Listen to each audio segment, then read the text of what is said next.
the Rio Sheraton Hotel, where P&O have put us, either side of our trip to the Iguazu Falls and before our South American and Antarctic cruise. And that is Ipanema.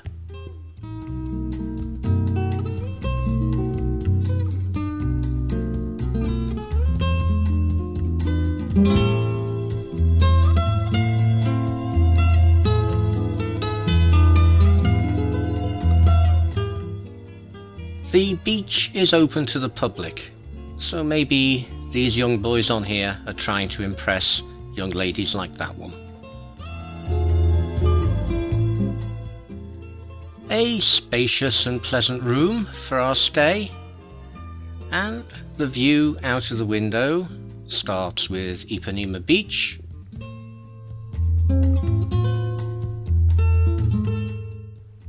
but crawling up the hillside behind the hotel is one of Rio's favelas. Sightseeing begins with a late afternoon visit to the statue of Christ the Redeemer on top of the 700-metre Corcovado mountain overlooking the city. Completed in 1931, the statue is 130 metres tall on a frame of reinforced concrete clad in carved soapstone. There's the Sugarloaf Mountain, Copacabana and Ipanema, and our hotel is just round the corner. And the favelas climbing up the mountainside.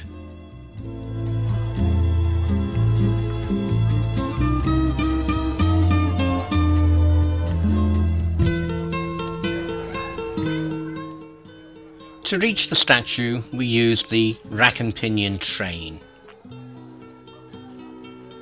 On the way down, we managed to get seats right at the front of the train for the best views. Corcovado is actually in a huge national park, a remnant of the former Atlantic rainforest of Brazil.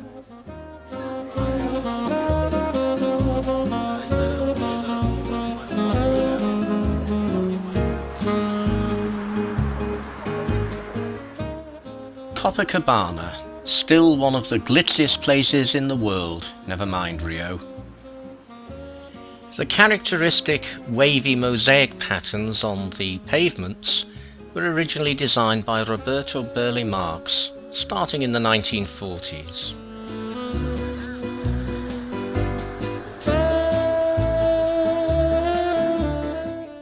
Some of the sand sculptures along the beach were far too rude to film.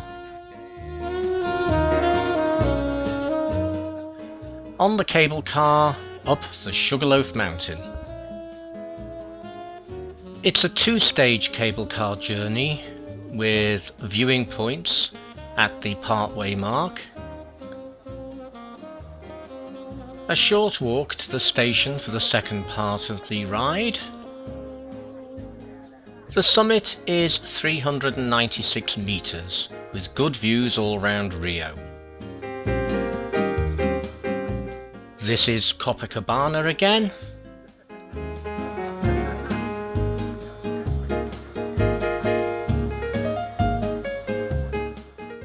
And the pyramid is Rio's cathedral.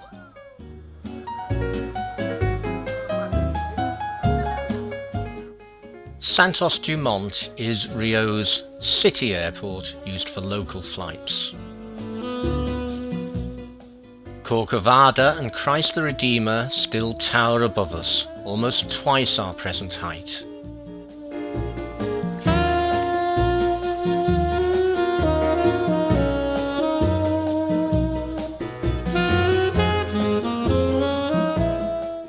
Some people kept their eyes closed on the way down.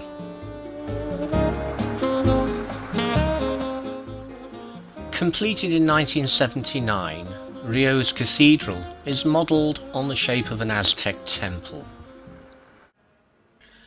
These stained glass panels are 64 metres high. The cathedral will hold 20,000 people standing, and is dedicated to Saint Sebastian, Rio's patron saint.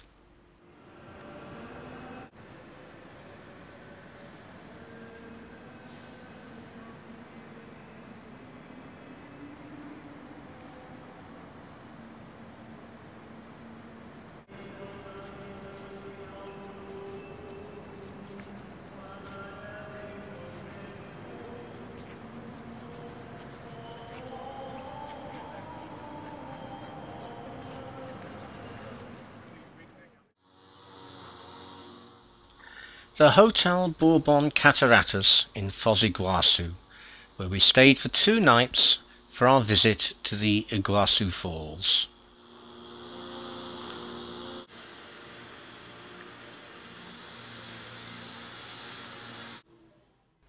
A very pleasant hotel with another nice room and wireless access so we could keep in touch.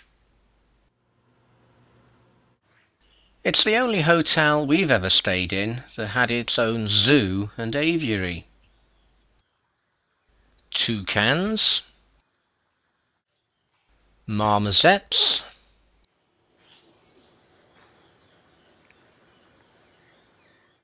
tortoises doing something,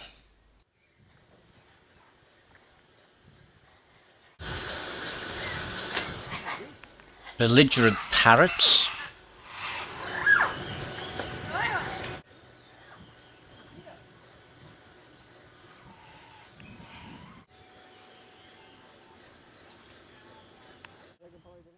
and rheas.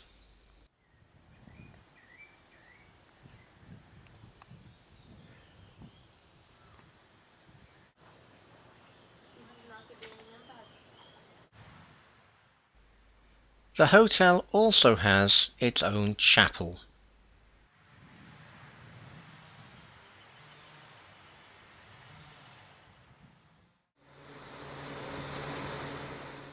Our visit begins on the Brazilian side.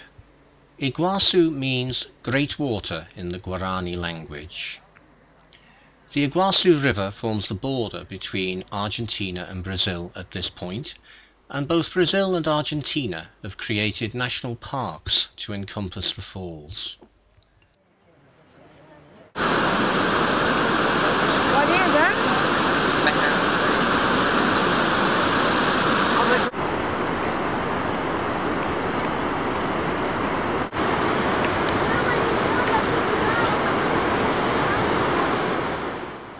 We're sticking to the well-constructed and maintained walkways in the national park, but you can be more adventurous. The falls stretch for 3 kilometres in length and drop over 80 metres, and depending on how you count and what time of the year you count, there are nearly 300 separate waterfalls.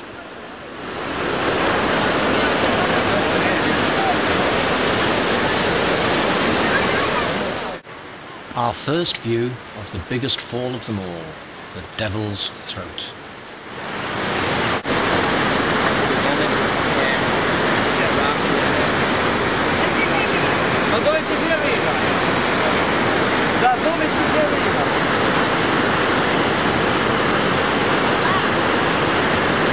Parte da di là?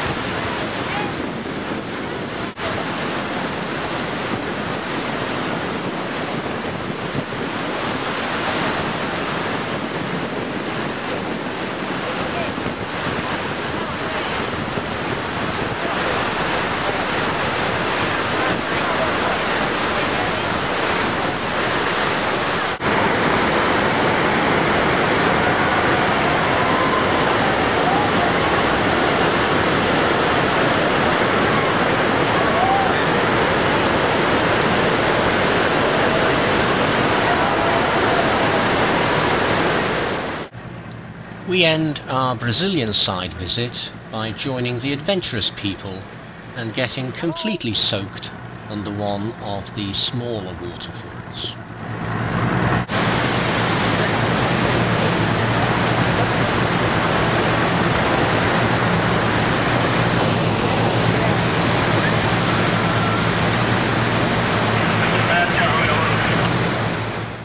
The following morning we cross over into Argentina, and you can see the colours of the two national flags at the border on the bridge over the Paraná River.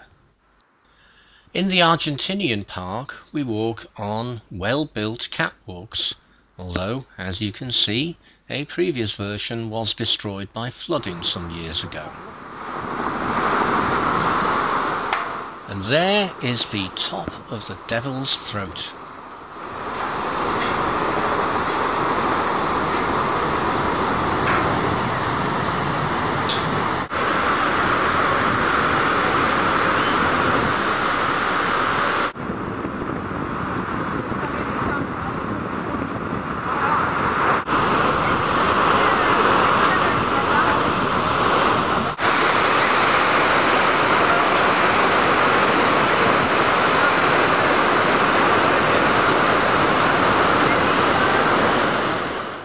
The Devil's Throat in its full power.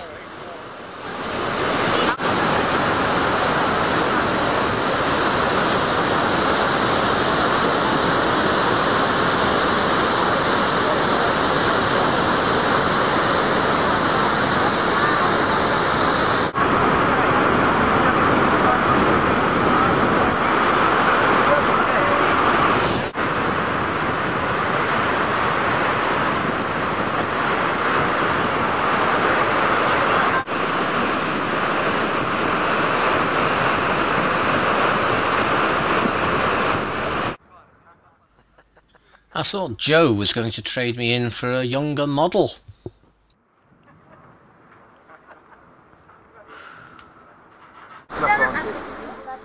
Plenty of exotic wildlife to see during our walk through the Argentinian National Park.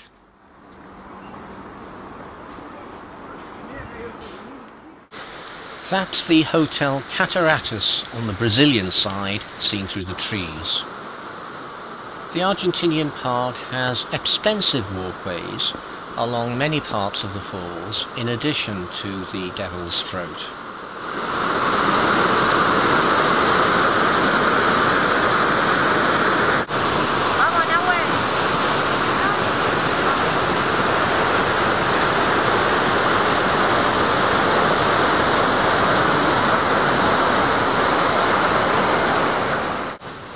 That's where we were being adventurous yesterday.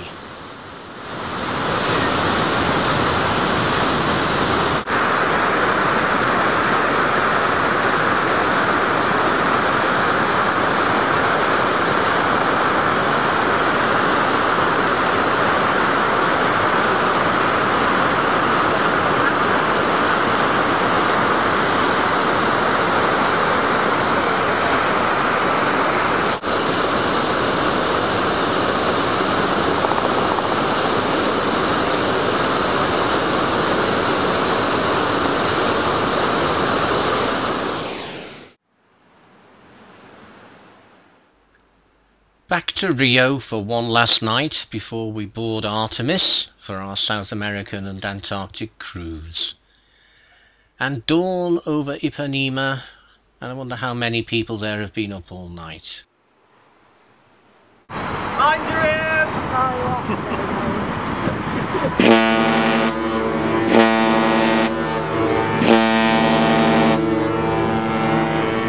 I never sailed the Amazon, and I never reached Brazil. But the Dawn and the Magdalena, they can go there when they will. And weekly from Southampton, great steamers white and gold go rolling down to Rio. Roll down to Rio. And I'd like to roll to Rio someday before I'm old. Well, I've never seen a jaguar, nor yet an armadillo. Buenos Aires and were berthed near one of Roman Abramovich's 5 private yachts. He's given this one away to a friend apparently. He doesn't need it anymore. Walking into the city centre, we pass the memorial to the Argentinian Air Force dead from the South Atlantic War 25 years ago. It turned out to be quite a long walk from the cruise dock to the main part of Buenos Aires city centre. The city was largely remodelled in the late 19th century with Parisian-style broad boulevards. The Church of the Holy Sacrament, just on the edge of the main shopping area. Some business names truly are global. But this famous British name has been closed for some years now.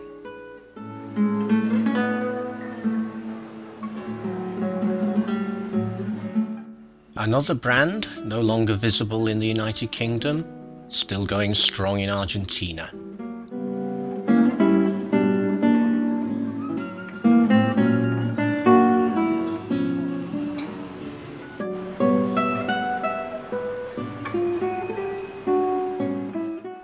The Galleria Pacifico on Florida Street, a very upmarket mall, all mosaics and marble.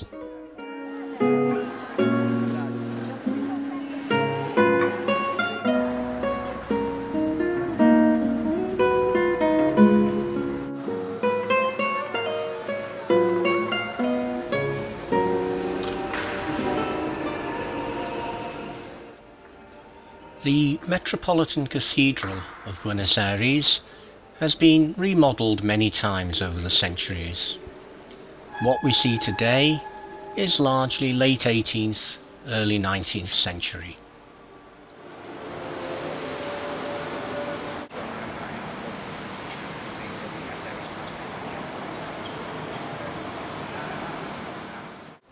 It includes the tomb of General José de San Martín, Argentina's founding revolutionary hero.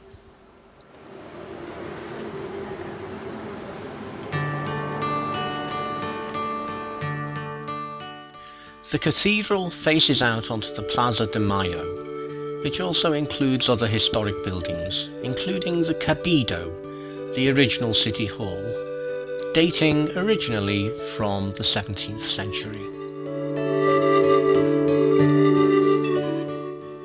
And at the opposite end of the square, the Casa Rosada, the Pink House, the presidential palace.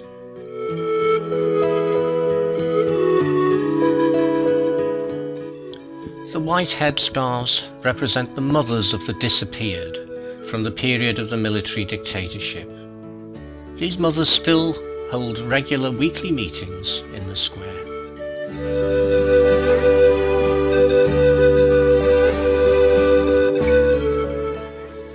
One of these balconies was made famous in the film of Evita.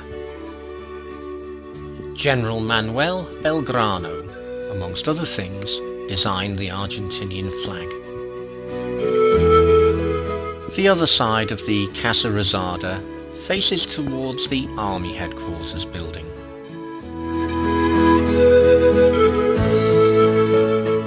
It's just a few minutes' walk to Puerto Madero, the old docks area of Buenos Aires, which is being comprehensively redeveloped with flash apartments, restaurants, bars, hotels, and all that kind of thing.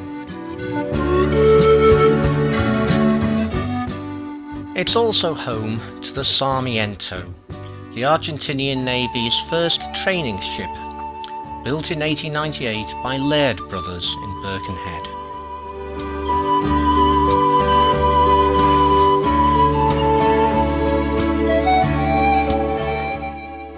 That looks at least like a triple expansion steam engine to me.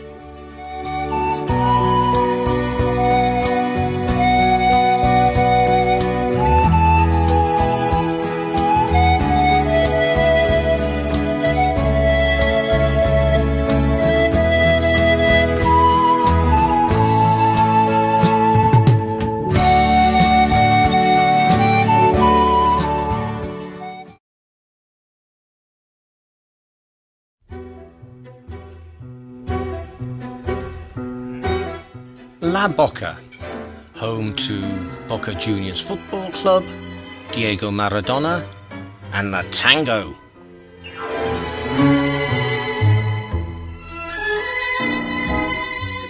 This colourful district of Buenos Aires is now perhaps rather self-consciously artistic and exists today mainly for the benefit of tourists.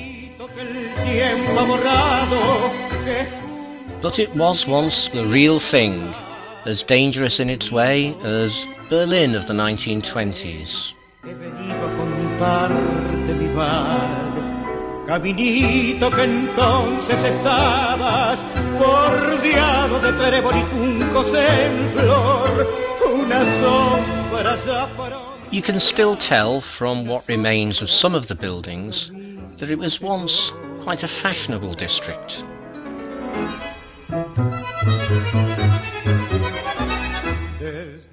And for a small fee you can get to pretend to dance the tango with some of the local ladies.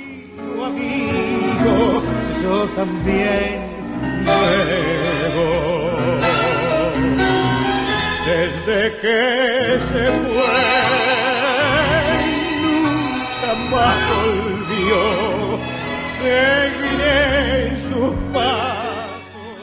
And in the cafes, there are professionals to show you how it really should be done.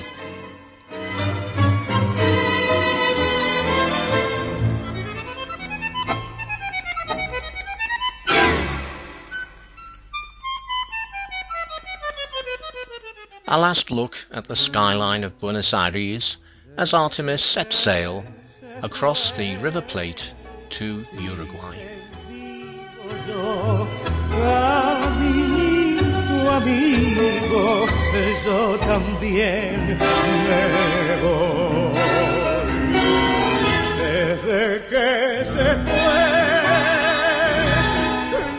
Montevideo, I see the mountain, is what a Portuguese or possibly Galician sailor is supposed to have said when this small hill was first sighted on the north shore of the Rio de la Plata, and that's how the capital of Uruguay got its name.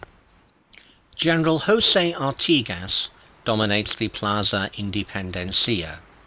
He's regarded as the founding father of Uruguay, and his remains are in a mausoleum directly beneath his statue. That's Old Government House, and the buildings on this square are a mixture of colonial and modern.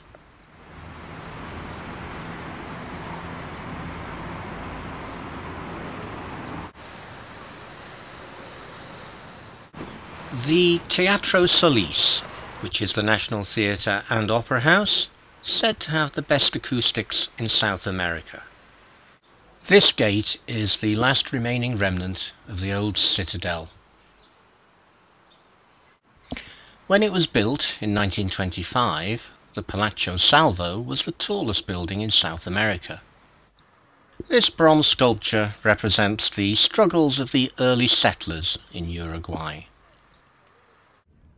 Some of the suburban houses we passed seemed similar to back home in many ways, apart from the weather, of course. On the coast north of Montevideo, a naval monument. And from here, a good view of Montevideo city, past some quite nice looking beaches.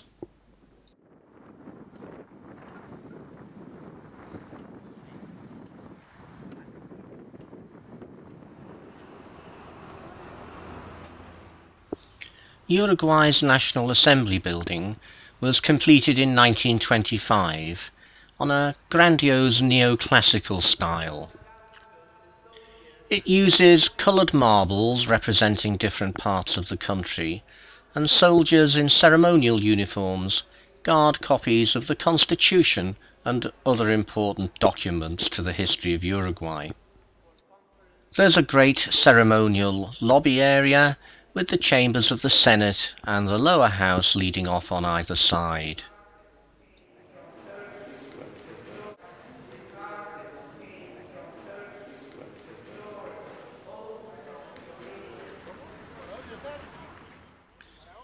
After our visit to a vineyard, the return to the ship was on a restored steam train.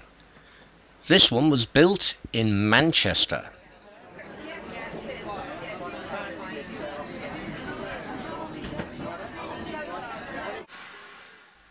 And the trip conveniently ends right in the docks. Artemis is just behind those piles of containers.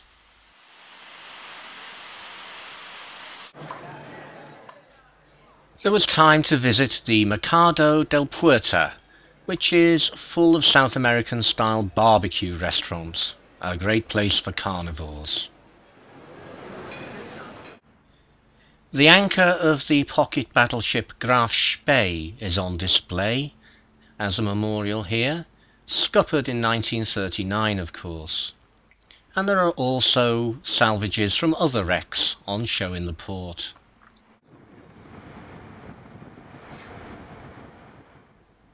Artemis needed help from tugs to get out from the port, but this one did seem to be rather a long way from home.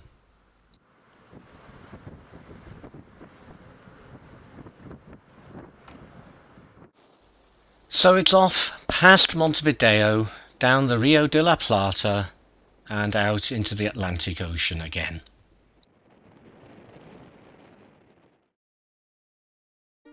Puerto Madryn, halfway down the Argentinian coast, was founded by Welsh migrants in the middle of the 19th century, hence the partially Welsh name.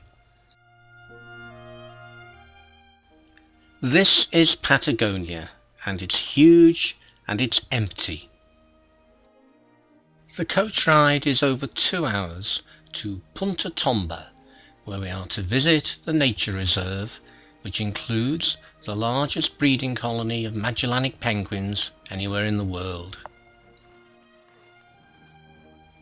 Provided we stick to the marked paths, we're allowed to wander freely amongst the Magellanic penguins. They have right of way when they want to cross the road.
The penguins share their reserve with guanacos, undomesticated relatives of the llama, vicuña and alpaca.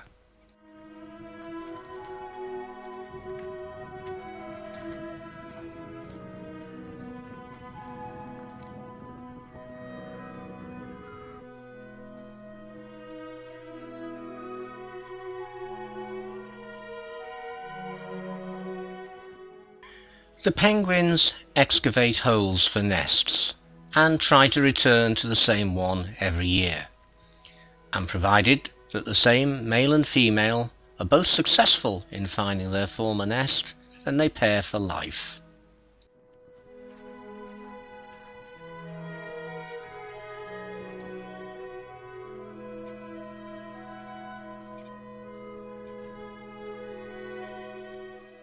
The penguins and guanacos ignore each other, and they both ignore us.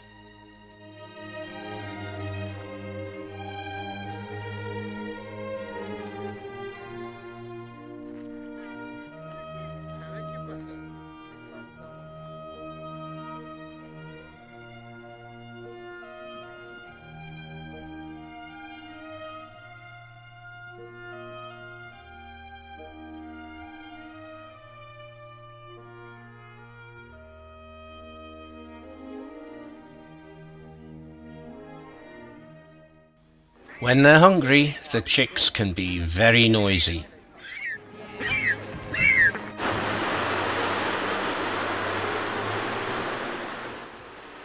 The penguins are heading off for a fishing expedition to bring food back to their chicks.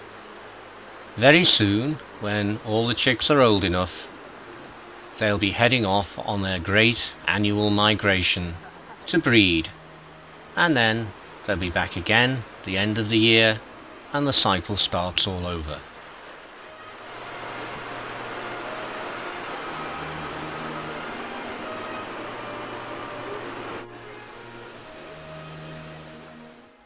And now we have to rejoin Artemis to head off into the colder waters of the South Atlantic Ocean.